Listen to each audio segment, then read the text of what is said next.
Olha, essa região, ela foi habitada em 1838 por uma família paulista, uma das mais ricas famílias de São Paulo, do Bananal Paulista, a família Aguiar Valim.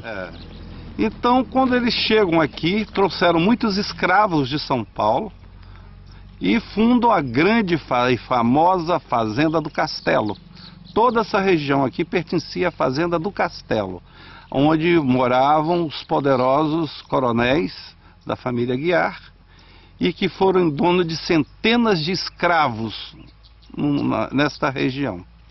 Eles, ao chegarem, eles impõem o santo padroeiro deles de Bananal, que é São Bom Jesus do Livramento, que é o santo padroeiro de Bananal de São Paulo, passa a denominar essa região de São Bom Jesus do Livramento. Quer dizer, além de apossarem da terra, eles impõem a sua cultura e coloca o nome na região com o nome do santo do Bananal Paulista. Era uma família muito rica, poderosa, com influência na corte, né? E aqui eles desenvolvem uma grande fazenda de café, né? E naquela época, nós podemos dizer que a ocupação do sul do Espírito Santo, nessa região, e aqui havia um conflito se aqui era Espírito Santo ou Minas Gerais, que só vai ser decidido em 1859, eles chegam, impõem o seu domínio e trazem muitos escravos. E os negócios aqui eram grandes, né? Eles passam a produzir muito café e houve necessidade de comprar escravos. Nós sabemos que a corrente migratória de escravos dessa região veio de Moçambique. Os escravos que habitaram o sul do Espírito Santo entraram pelo porto de Itapimirim, né? E o primeiro barão de Itapimirim foi um dos grandes escravocratas, um dos grandes vendedores, comerciantes de escravos nessa época. Então parte dos escravos aqui vieram de Moçambique.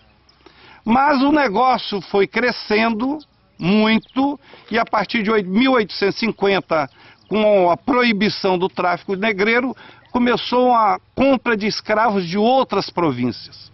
Então Guaçuí, a família Aguiar começa a comprar escravos em Minas Gerais. E dessa leva de escravos que eles compram em Minas Gerais, também tinham escravos que tinham vindo do Ceará para Minas Gerais. Então, quando se compra muitos negros para serem escravos em Guaçuí, eles trazem no meio deles muitos cearenses. E dizem que a grande maioria dos escravos que trabalhavam na fazenda aqui do Castelo, o núcleo paulista era pequeno e cresce com a presença de escravos mineiros e de cearenses, de nordestinos. Aqui nesse recanto que você está vendo, os negros, sobretudo os negros que vieram do Ceará, eles, para marcarem a sua origem, eles plantam os cactos, que você vê que é um símbolo. Esse daqui ainda é a reminiscência de um cacto centenário. Eles estão sendo replantados para marcar aonde eles foram enterrados. Então você veja que esses cactos significam e simbolizam a origem dos escravos que trabalharam na Cachoeiro. Escravos comprados vindos do Ceará, né? Isso é uma história bonita, porque você consegue limitar e mostrar a origem dos escravos da região. A escravidão aqui foi muito forte, mas a partir de 1880 e pouco nós começamos a ter os primeiros movimentos de libertação de escravos, sobretudo liderado pela família Carvalho. Luiz Francisco de Carvalho e seus filhos, desde 1885, começam a dar liberdade aos escravos. Mas aqui acontece um fato interessante na Fazenda do Castelo, entre os Aguiar Valim. Eles se aliam a um programa nacional com os primos paulistas, lá do Bananal, do Terceiro Reinado. Eles sabiam que a princesa virar imperatriz era muito difícil. Então a princesa desenvolve um trabalho grande entre os seus admiradores para que a libertação dos escravos fosse feita antes do 13 de maio.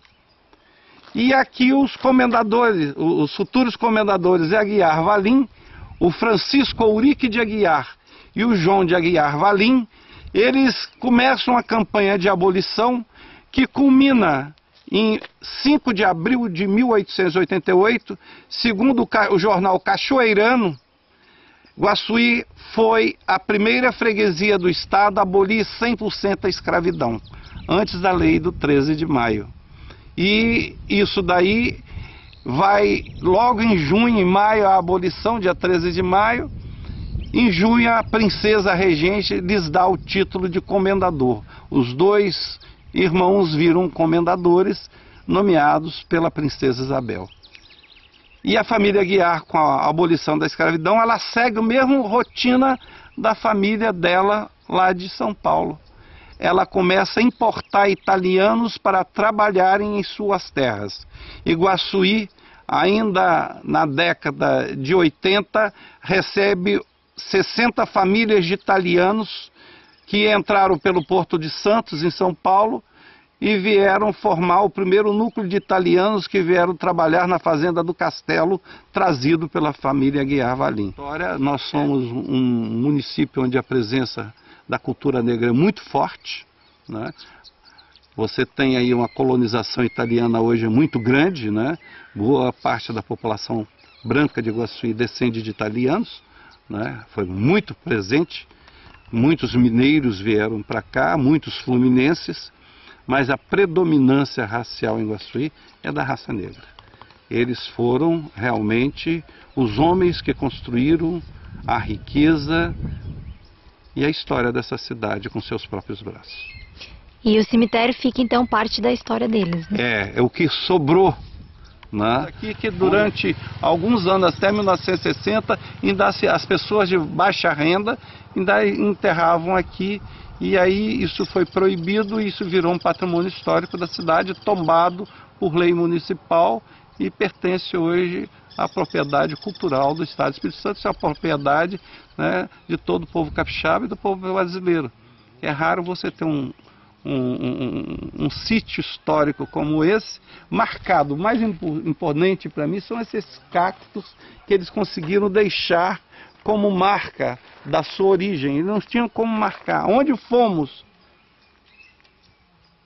vendidos e terminaram a vida aqui na freguesia do Veado, na Fazenda do Castelo, hoje Fazenda da Cachoeira.